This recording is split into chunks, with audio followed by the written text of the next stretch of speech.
মুহতারাম হযরত উলামায়ে কেরাম, সম্মানিত মুরব্বী সাহেবান, সমবেত ইসলাম প্রিয় ধর্মপ্রাণ মুসলমান ভাই ও বন্ধুগণ, পর্দার অন্তরালে সমবেত আমার সম্মানিত মা ও বোনেরা, বিশেষ করে আজকে আমাদের এই মাহফিলের যারা উপলক্ষ মধ্যমণি, তারা হলো আমাদের এবছর এই জামিয়া কওমিয়া মাদ্রাসা থেকে আমাদের যে সকল মেয়েরা তারা মাদ্রাসা শিক্ষা ব্যবস্থায় একটি পর্যায় পর্যন্ত শিক্ষা গ্রহণ শেষে আল্লাহ রসুল সাল্লাল্লাহু আলাইহি ওয়াসাল্লামের হাদিসগুলো পাঠ করবার, হাদিসগুলোর দর্স গ্রহণ করার পর্যায়ে উপনীত হয়েছে এবং সারা বছর তারা হাদিসের দর্স গ্রহণ করেছে এবং সহিহুল বুখারী সহ অনেকগুলো গুরুত্বপূর্ণ হাদিসের কিতাব তারা পড়েছে এবং আজকের এই সর্বশেষ বুখারী শরীফের অধ্যায়ের পাঠদানের মধ্য দিয়ে প্রচলিত শিক্ষার যেই পদ্ধতি, সেই পদ্ধতি অনুযায়ী স্বাভাবিক শিক্ষা জীবনের পরিসমাপ্তি ঘটবে।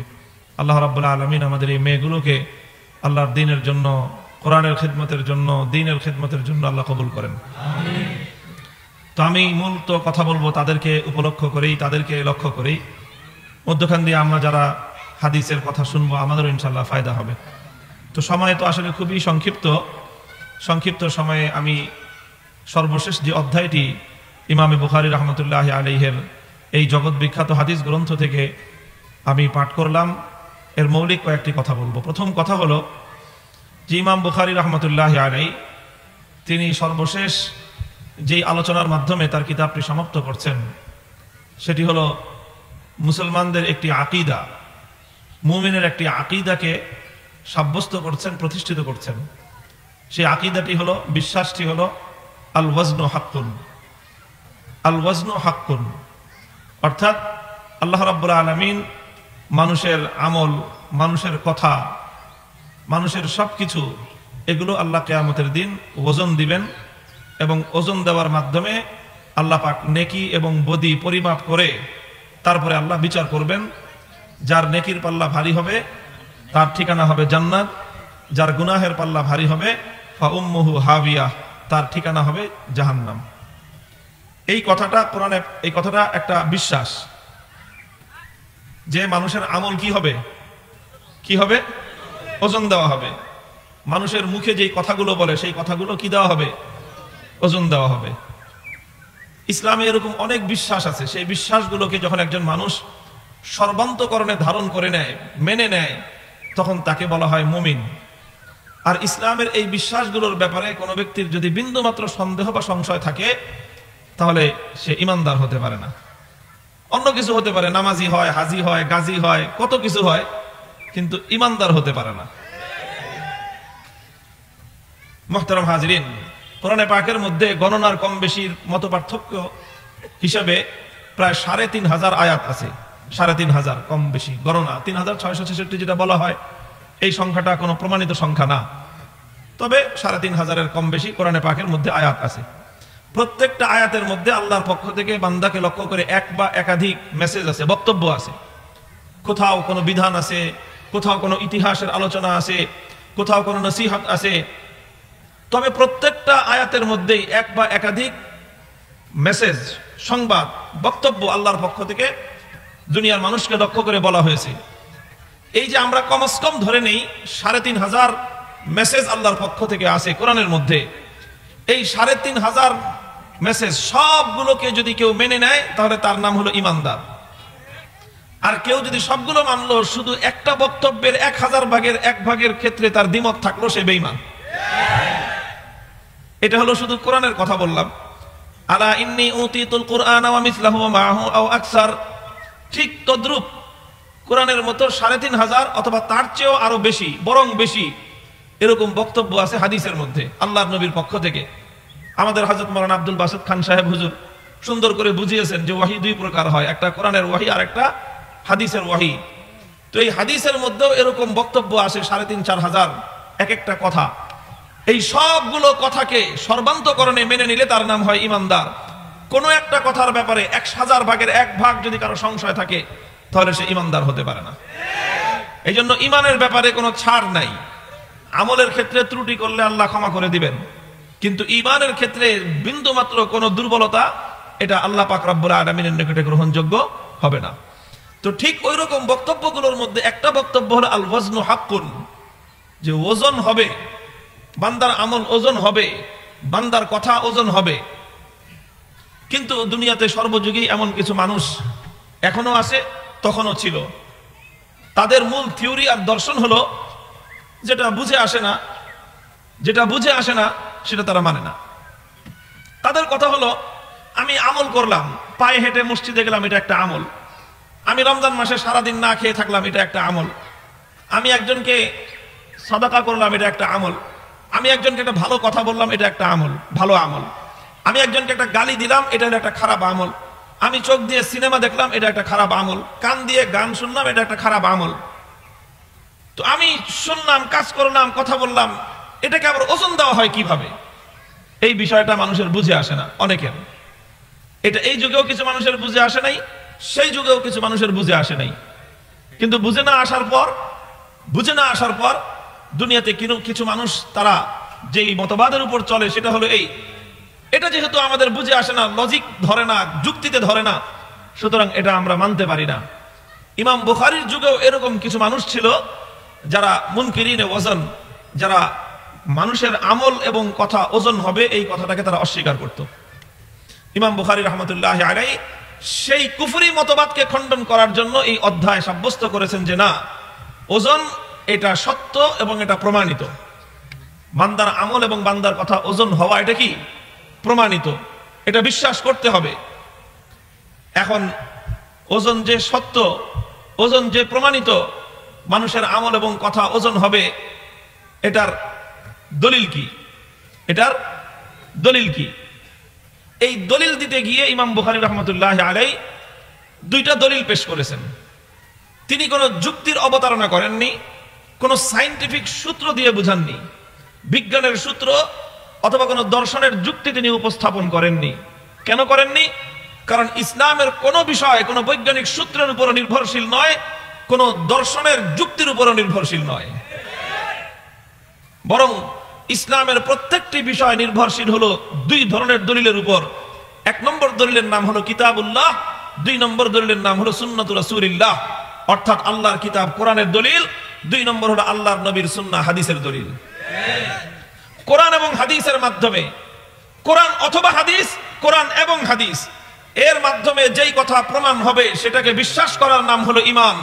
কোরআন হাদিসের মাধ্যমে যেই কথা প্রমাণ হবে সেই কথাকে দুনিয়ার অন্য কোনো কারণে, কোনো যুক্তির দোহাই দিয়ে, কোনো দর্শনের দোহাই দিয়ে, কোনো লজিকের দোহাই দিয়ে, কোনো বিজ্ঞানের দোহাই দিয়ে অমান্য করা তো দূরের কথা, সামান্য প্রকার কোনো সংশয় প্রকাশ করলেও ঈমান থাকে না।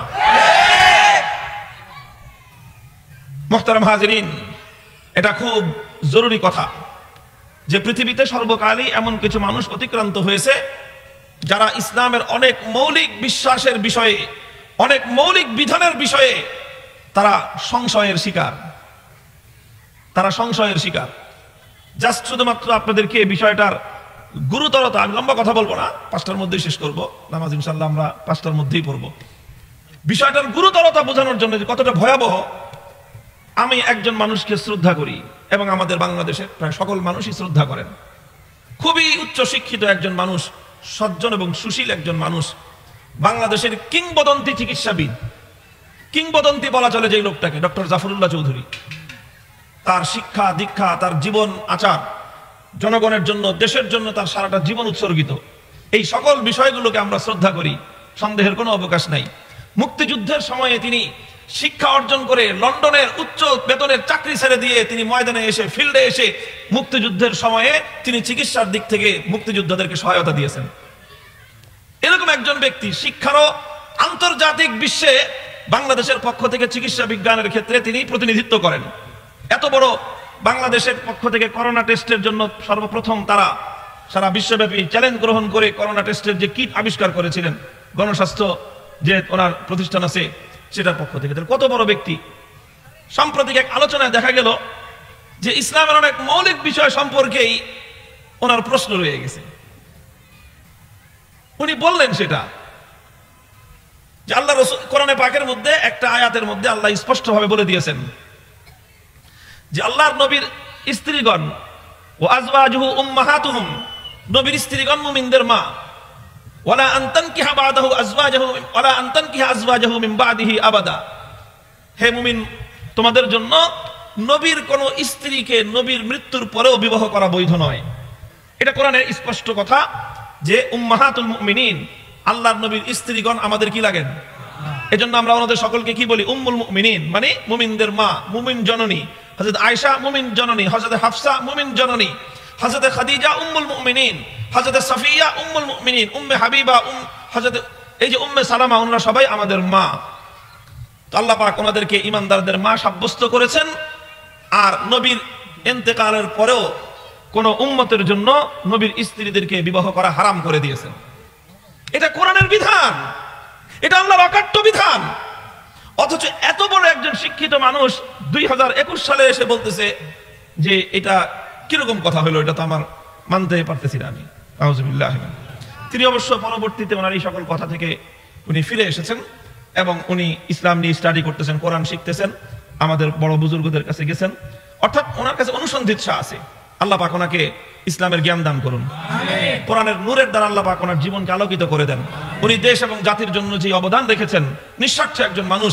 আল্লাহ পাক হয়তো তার এই সেবা, এই অবদানকে কবুল করে শেষ জীবনে আল্লাহ পাক তাকে হয়তো ঈমানের হেদায়েত নসিব করবেন। আমি বুঝাতে চাচ্ছি যে এত বড় শিক্ষিত একজন মানুষ, অথচ কোরআনে পাকের এমন একটা মৌলিক বিধান নিয়ে তিনি শুধু সংশয় নিজের মধ্যে রেখেছেন তা নয়, তিনি অকপটে বলে দিলেন যেটা আমার বুঝে আসে না, মানতে পারতেছি না। আরো কত রকম আছে এরকম। এই যে শাহরিয়ার কবির, এটা তো শাহরিয়ার কবির বললে অনেকে চিনে না, ওটা নাই বললাম, মুরগি চোরাটা নাই বললাম। তার এরকম অসংখ্য কথা আছে, অসংখ্য কথা আছে তার, যেগুলো কোরআনে পাকের স্পষ্ট বিধান, এগুলোকে সে সরাসরি স্পষ্ট ভাবে সে অস্বীকার করতেছে। আলোচনার টেবিলে বসে আমার সামনে সে বলে যে আপনারা কোরআনের বিধান বাস্তবায়ন হলে কি করবেন? জিজিয়া বাস্তবায়ন করবেন, তাই না? উনি ইসলামের কোরআনের বিধান অকাট্য বিধান, জিজিয়ার বিরুদ্ধে কথা বলতেছে, অথচ সে নিজেকে মুসলমান বলে দাবি করে আর বলে যে আমি ইসলাম মানি, আহমদ শফির ইসলাম মানি না। অর্থাৎ এই যে ইসলামের যে পূর্ণাঙ্গ রূপ, মুহতারাম হাজিরিন, আমি লম্বা ওদিকে যাচ্ছি না, কথা একটা কথা বলেই বোঝানোর চেষ্টা করতেছি যে এই যে ইসলামের অনেক মৌলিক বিষয় নিয়ে দুনিয়ার অনেক মানুষ আছে, ইসলামের পর্দার বিধান নিয়ে তাদের প্রশ্ন আছে। শুধু প্রশ্ন আছে তাই নয়, পর্দার বিধান সম্পর্কে তারা কটু মন্তব্য করে, নেগেটিভ মন্তব্য করে। তারা মনে করে যে পর্দা এটা একটা নারীর জন্য স্বাধীনতার অন্তরায়, নারীর জন্য অকল্যাণকর, এটা বর্তমান এই সভ্যতার যুগে পর্দাটা চলতে পারে না, নাউজুবিল্লাহ, এরকম আছে। অথচ নামাজ পড়তেছে। আরে বেঈমান, তুই তোর ঈমান নষ্ট ঠিক না করে হাজার কোন লক্ষ রাকাত নামাজ পড়লে একটা নামাজের একটা সেজদার 100 ভাগের 1 ভাগেরও কানাকড়ি পরিমাণ মূল্য নাই। আবু জাহাল প্রতি বছর সেজদা হজ করতো, প্রত্যেক বছর হজ করতো আবু জাহিল। হিসাব নিয়ে দেখেন, 1 বছরও মিস নাই তার জিন্দেগিতে যে হজ করে নাই। ঈমানদার না বেঈমান? ইবলিস সেজদা আপনার চেয়ে আমার চেয়ে কম না বেশি করছে? ঈমানদার না বেঈমান? কারণ কি? আল্লাহর কোন বিধান, ইসলামের কোন বিষয়, সেটাকে মানতে অস্বীকার করলে ঈমান থাকে না। মুহতারাম হাজিরিন, এই জন্য এই কথাটা খুব ভালো করে বুঝে নিতে হবে। আপনার বুঝে না আসতে পারে, দুনিয়ার সবাই সবকিছু বুঝে আসে না। কত ছাত্র আছে বাপের শখ ছিল ডাক্তারি পড়াবে, কিন্তু ছেলের মেধা দুর্বল, এই জন্য সায়েন্স ডিপার্টমেন্ট, সায়েন্স গ্রুপে পড়তে পারে নাই, ডাক্তার হইতে পারে নাই। আছে না নাই? ভুরি ভুরি আছে। তো তুমি মেধার দুর্বলতার কারণে সায়েন্স বুঝতে পারো নাই, এটা তো সায়েন্স, এটা তোমার দুর্বল হয়ে যায় নাই। তুমি মেধার দুর্বলতার কারণে সায়েন্সের গ্রুপে তুমি ভর্তি হতে পারো নাই, এটা সায়েন্সের ব্যর্থতা নয়, বরং এটা তোমার মেধার দুর্বলতা। আল্লাহর বিধান, কোরআনের বিধান অনেকটা তোমার বুঝে না আসতে পারে, সেটা আল্লাহর বিধানের দুর্বলতা নয়, তোমার মেধার দুর্বলতা। কাজেই ইসলামের প্রত্যেকটা বিধান বুঝে আসুক বা না আসুক, সারেন্ডার করতে হবে, এর নাম হলো ঈমানদার। এই সারেন্ডারটা আমরা অনেকে করতে চাই না। আর যারা সারেন্ডার করতে চায় না, এই জন্য তারা শুরু থেকে মুসলামুসলি শুরু করে। ইসলাম মানে হলো শান্তি, ইসলাম মানে ওই শান্তির দিক থেকে কয়ে ওই অন্য লাইনে চলে যেতে চায়। অথচ ইসলাম মানে শান্তি নয়। ইসলাম মানে শান্তি। আমি 36 বছর ধরে কোরআন হাদিস পড়াশোনা করতেছি, আরবি ভাষা, আজ পর্যন্ত কোথাও আমি ইসলাম মানে শান্তি পাই নাই। আজারি সাহেব বাংলাদেশে পড়ে আবার মিশরে আল আজহার বিশ্ববিদ্যালয়ে পড়ছেন, উনি পাইছেন কিনা? পাবেন না। সালাম মানে শান্তি, শান্তি মানে কি? সালামের অর্থ শান্তি। ইসলাম মানে আত্মসমর্পণ করা। এটা আমাদের ছেলেরা মেয়েরা যখন দ্বিতীয় বর্ষ পরে মিজান পড়ার সময় তাদেরকে মুখস্থ করে দেওয়া হয়, আল ইসলামু গারদান নেহাদান বাতাওয়াত। ইসলাম মানে হলো আনুগত্যের জন্য মাথা নত করে দেওয়া। তুই বেটা, তুই ইসলামের আল্লাহর কোরআনের কোন বিধান সম্পর্কে যখন তোমার অভিযোগ, তাহলে তুমি মুসলমানই হও না এখনো। আগা কাটলে খালি মুসলমান হয় না। মুসলমান হলো তোমাকে আল্লাহর কোরআনের সামনে, আল্লাহর নবীর হাদিসের সামনে মাথা নত করতে হবে। হ্যাকরামি করবা, গাউরামি করবা, তোমার নাম হবে ইবলিস। মুসলমান হতে পারবে না। ইমাম বুখারী রাহমাতুল্লাহি আলাইহি এই কথাটাই বুঝিয়েছেন ভাই, আর কিছু না, লম্বা কোনো কথা নাই। যে ওজন, মানুষের আমল ওজন হবে, মানুষের মুখ দিয়ে কথা বের হয়, এটা ওজন হবে। কয় প্রমাণ কি, যুক্তি কি? কয় যুক্তির গোষ্ঠী কি নাই, যুক্তি লাগবে না, দুনিয়ার সায়েন্টিফিক কোনো বুনিয়াদ লাগবে না, অন্য কোনো প্রমাণের দরকার নাই। আল্লাহর কোরআন বলেছে মানুষের আমল ওজন হবে, আল্লাহর নবীর হাদিস বলেছে মানুষের ওজন হবে, আমলের ওজন হবে, এটাই যথেষ্ট। প্রথম প্রমাণ ইমাম বুখারী পেশ করেছেন আল্লাহর কোরআন থেকে। ওয়ানাদাউল মাওয়াজিনাল কিসতা লিয়াউমিল কিয়ামাহ ফালা তুজলামু নাফসুন শাইআ ওয়া ইন কানা মিসকালা হাববাতিন মিন খারদালিন আতাইনা বিহা ওয়া কাফা বিনা হাসিবিন। আল্লাহর কোরআন বলতেছে, আল্লাহ পাক রব্বুল আলামিন কিয়ামতের দিন মানুষের আমল পরিমাপ করবার জন্য ইনসাফের পরিমাপ যন্ত্র আল্লাহ সাব্যস্ত করবেন। কোন একজন মানুষ যদি ক্ষুদ্র ক্ষুদ্র কোনো আমলও করে, আমার আল্লাহ পাক রব্বুল আলামিন সেই ক্ষুদ্র আমলটাও ইনসাফের সেই পরিমাপ যন্ত্রের মধ্যে আল্লাহ সাব্যস্ত করবেন। এবং আমার আল্লাহ বলেন যে আল্লাহর চেয়ে উত্তম এরকম আমল ওজন দানকারী আর কেউ নাই। সুতরাং কোরআন বলল আমল ওজন হবে। এরপরে আল্লাহর নবীর একটা হাদিসও ইমাম বুখারী পেশ করলেন, যেটার দ্বারা বোঝা যায় যে বান্দার আমল এবং বান্দার কথা এটা ওজন হবে। কিভাবে? আল্লাহর নবীর হাদিস, কালিমাতান, নবীজি বলেছেন দুটি কথা এমন আছে, দুটি কথা এমন রয়েছে যেই দুই কথার তিন বৈশিষ্ট্য। কয় বৈশিষ্ট্য? এক নম্বর বৈশিষ্ট্য হলো হাবিবাতানি ইলার রহমান। রহমান মানে হলো সীমাহীন দয়ালু। রহমান মানে কি? রহিম মানে হলো অতিশয় দয়ালু, অনেক দয়ালু। আর রহমান মানে, আচ্ছা বলেন তো, অনেক বেশি না সীমাহীন বেশি? সীমাহীন বেশি। এই জন্য রহমান এটা আল্লাহর নাম, আল্লাহর এমন নাম যে এই নামে কোনো মানুষকে ডাকা যায় না। এই জন্য যাদের নাম হয় আব্দুর রহমান, আতাউর রহমান বা অন্য কিছু, তাদেরকে আপনার রহমান বলে ডাকবেন না, এটা নিষেধ। তাকে ওই আব্দুর রহমানই ডাকতে হবে। আব্দুর রহমানকে রহমান ভাই বলে ডাকা নিষেধ, কারণ রহমান মানে সীমাহীন দয়ালু একমাত্র কে? দুনিয়ার কোন মানুষ রহিম হতে পারে? মানুষ কি হতে পারে? আরে মানুষ কি হতে পারে? রহিম হতে পারে, কারণ রহিম মানে হলো অনেক দয়ালু। কোন একজন মানুষ অনেক দয়ালু হতে পারে, কিন্তু কোন মানুষ সীমাহীন দয়ালু হতে পারে না। এই জন্য রহমান একমাত্র কে? কালিমাতান, দুটি কথা। এক নম্বর বৈশিষ্ট্য হলো হাবিবাতানি ইলার রহমান, যেই সত্তা সীমাহীন দয়ালু সেই সত্তার নিকট অনেক প্রিয়। সুতরাং যে নাকি অনেক অতি সীমাহীন দয়ালু, যে যদি তার প্রিয় পাত্র হওয়া যায়, তে দয়ার আর কোনো শর্ট পড়বে না, দয়ার আর কোনো টান পড়বে না। এক নম্বর বৈশিষ্ট্য। দুই নম্বর বৈশিষ্ট্য হলো খাফিফাতানি আলাল লিসান, কথা দুটো মুখে বলা খুব সহজ, অনেক লম্বা না, মুখস্থ করতে অনেক কঠিন লাগবে তাও না, খুব ঘুরানো পেঁচানো না, ছোট ছোট দুইটা কথা।